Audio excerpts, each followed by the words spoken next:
Hello and welcome to Miniature Addiction Club. Today I'm going to be transforming this miniature kit into a Fallout-inspired kitchen. I initially purchased this kit because of the little fridge. I thought it would be perfect for a Fallout diorama. If you are not familiar with Fallout, it is a retro-futuristic game set in a post-apocalyptic world in the aftermath of a nuclear explosion, where you explore radioactive wastelands, collecting junk to scrap, and fight mutants and raiders. I have been a huge fan of the game for a long time, and I really enjoyed the TV series as well, so I was pretty excited to get started on this project. I followed the instructions to create the base and floor, and that's where I start to deviate from the instruction manual.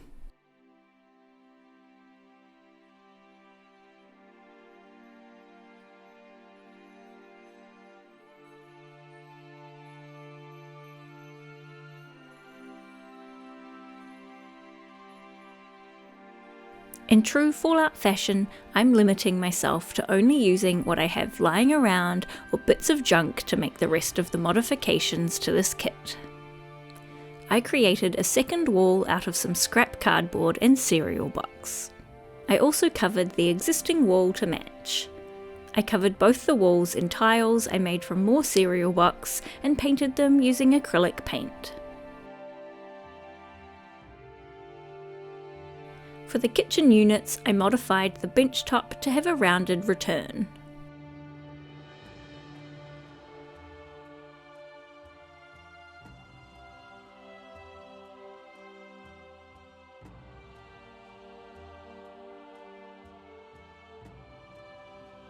Then I cut out and assembled the kitchen sink that came with the kit. I glued this in place and began to wonder if I would ever finish this project. It is by far the smallest scale I have ever worked in, and I really struggled at first. It's so much fiddlier than usual. Here I'm cutting some thin strips of cereal box to create my own decorative trim.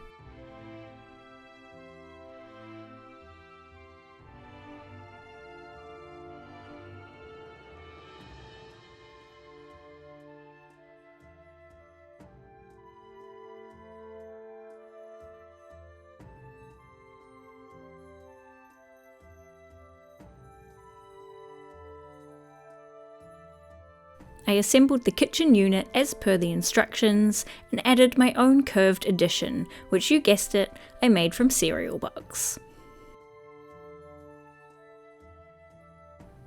I added the decorative trim around the top and bottom of the bench addition.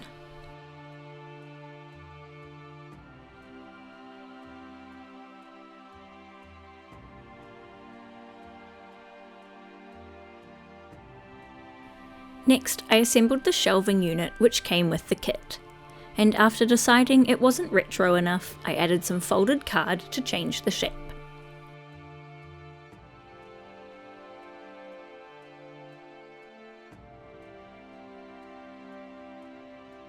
I also added some extra details with more cardboard.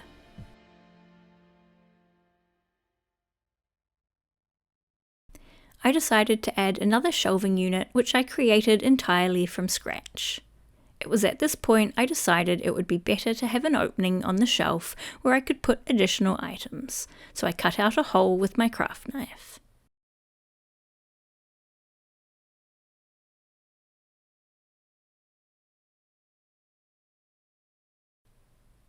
I spent many evenings trawling the internet for Fallout printables, which I collated and shrunk to size in Photoshop. It wouldn't be a Fallout kitchen without a tin of cram, and I also made some sugar bombs.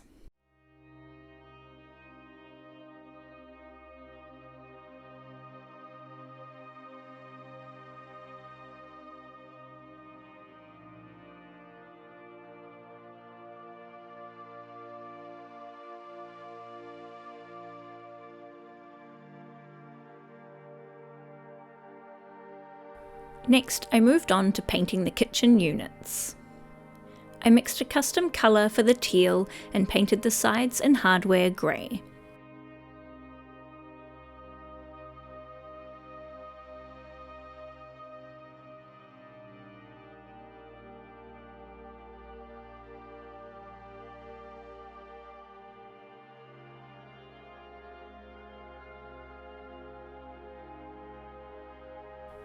Once that had dried, I went over the grey with some dark silver acrylic to give it a metallic look.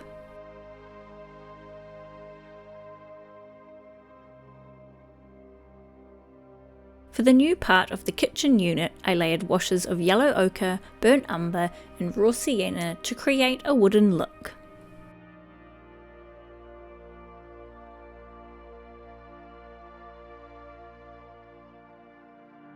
After making the kitchen units, I realised the fridge just wasn't quite right.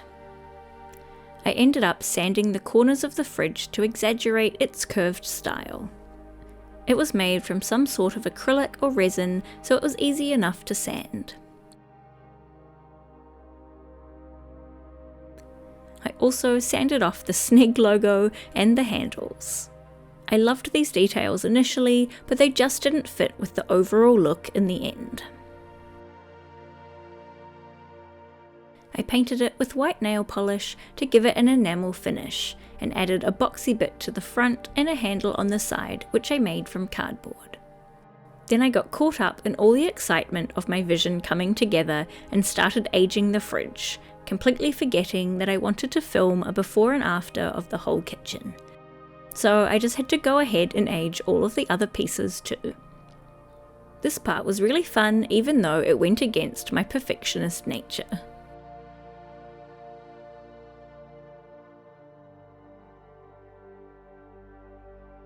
For the walls, I pulled away some of the tile corners and sloshed on some watery brown paint.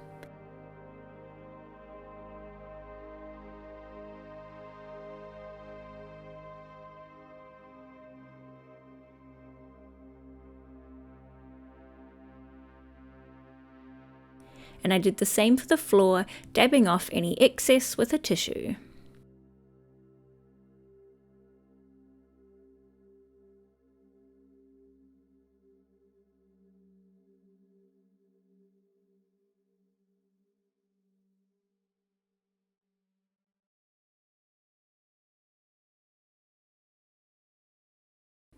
When it came to distressing the immaculate kitchen cabinets, I was a little distressed myself. I was hesitant at first, but I knew it would all come together in the end.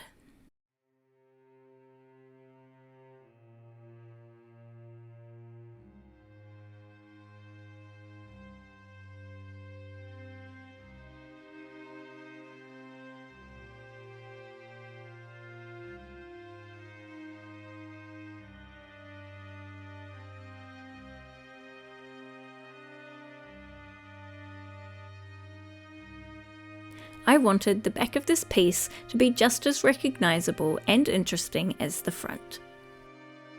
I began by painting the back of the walls in a mixture of acrylic paint and baking soda to create a rough concrete wall texture. Once my initial layers were dry, I added some washes of watered down paint. First I added some white and then some black, which I concentrated towards the base to look like water stains. While I was at it, I added some green to look like moss or algae, and help with the aging process.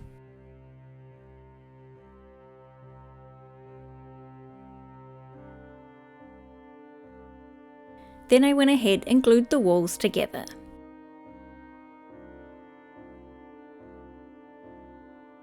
And then I attached the upper kitchen cabinets.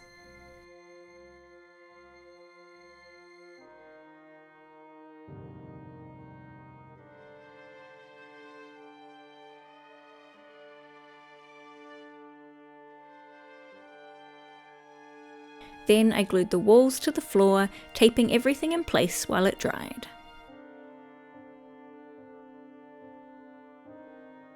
I cut up some of the posters I printed out, but I hated them, so I scrunched them up and threw them away. Just kidding, I'm just making them look like they've been hit by a bomb, which is kind of how my work table looks right now. I also sanded the edges and aged them a little further with some watered down paint.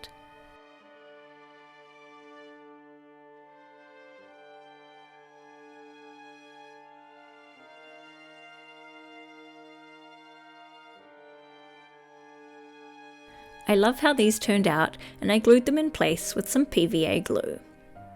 It was extremely hard resisting the urge to cover the whole exterior in posters, but I want to add some other details later on and I don't want it to look too busy.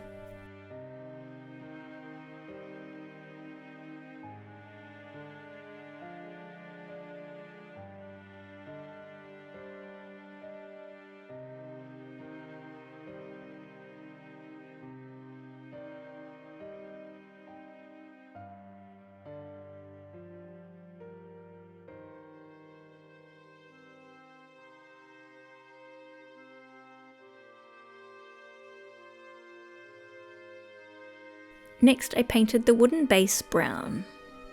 I was going to make some tiny bricks to adhere to the base, but decided to keep things simple. One of the reasons why I bought this kit instead of just making it from scratch was because it came with these lights.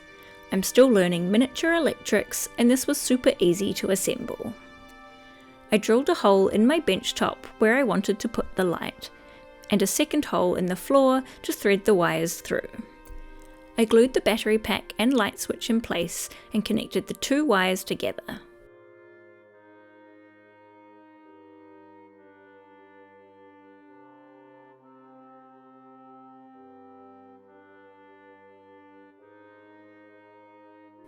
I checked the light worked before gluing the bench in place.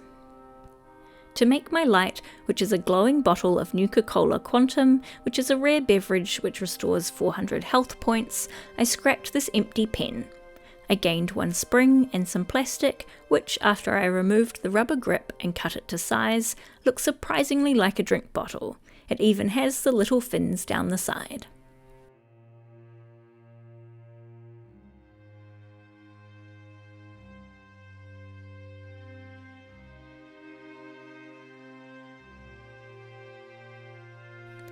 I painted it with blue ink and added a drink label. I also added a bit of clear tube to create the neck of the bottle. My friend collected these for me from a paper hole punch and they make the perfect little bottle caps.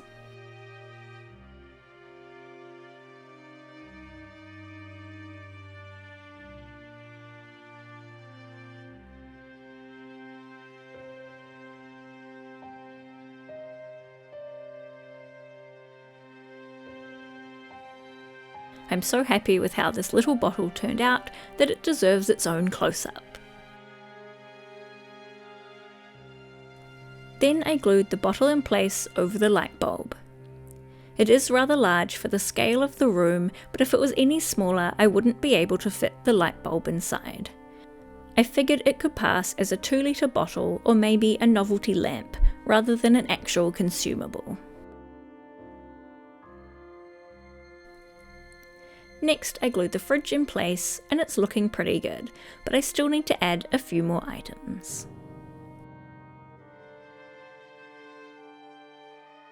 One of my favourite things to come across when exploring any wasteland home is a magazine which gives you special perks. There are a bunch of different magazines spread throughout the game and they each give you a different advantage.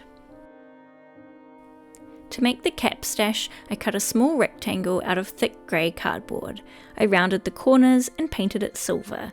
Then I added some shading to make it look three-dimensional. Next I made a label just in case I forget where I've hidden my cap stash and taped it in place with some masking tape. If you haven't played the game, caps are your currency and can be used to buy all sorts of things from traders.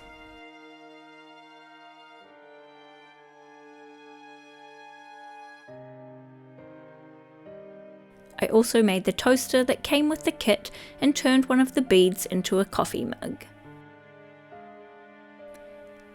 Then I made whatever this thing is. And I added a little plaque.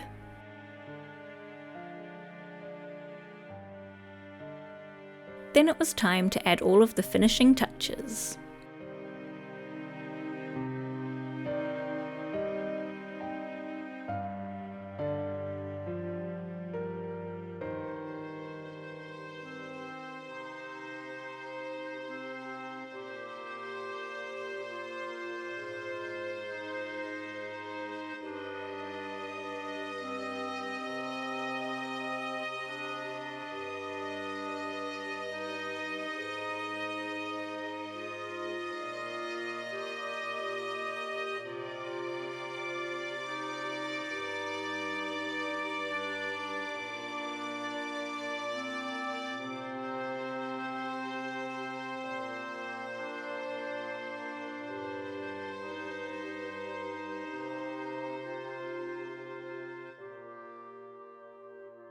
After adding all of the decor, I decided to add some decaying trash piles to the floor. And I'm just using a dead leaf from one of my houseplants mixed with some PVA glue to build up the texture. Then I added some watered down brown paint to help blend it into the floor. I'm pretty happy with how this project turned out, but I felt like it was missing something, so I decided to build one of the characters from the game. I'm making a robot inspired by Mr. Handy or Codsworth, who is your robot butler and one of your companions in the game. I made his body using various beads and bits of toothpicks, which I stuck together with UV resin. For his eyes, I'm using some small washers and some spacer beads. Then I added some small pieces of cardboard underneath.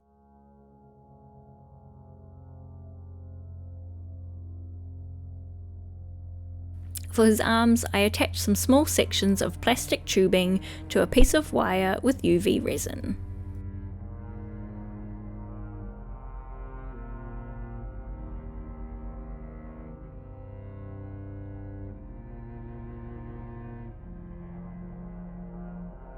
I attached the arms to his body the same way and added his hand. This one is made from the end of an interdental brush and is holding a stim pack made from part of a watch. For his second arm attachment, I made a saw blade out of the metal from a tea light candle.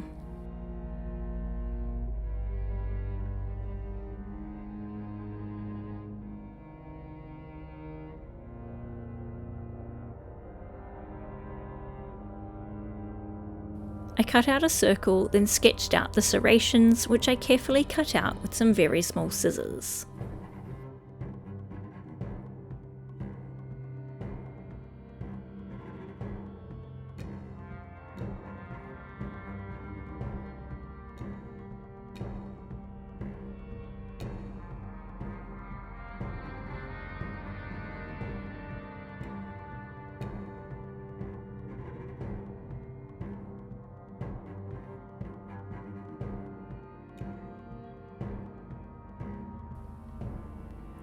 I attached the saw blade to a plastic wall plug which I scavenged from my partner's toolbox. For his final arm, I sacrificed this off-brand Lego man by gently removing one of his hands.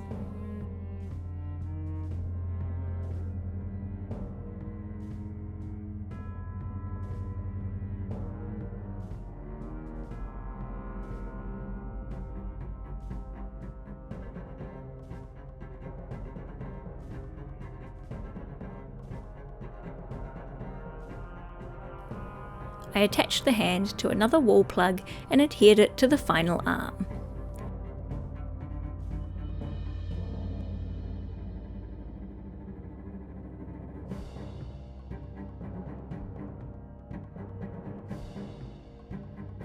He's looking anatomically correct, but could do with a paint job. I gave him a base coat of black acrylic paint, and once that was dry, I added a layer of pewter rub and buff. Then I dry brushed some copper and brown to make him look aged and a little rusty.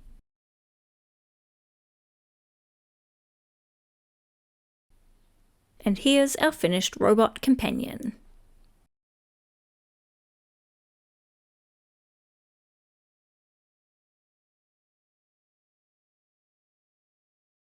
Now let's take a look at the final reveal.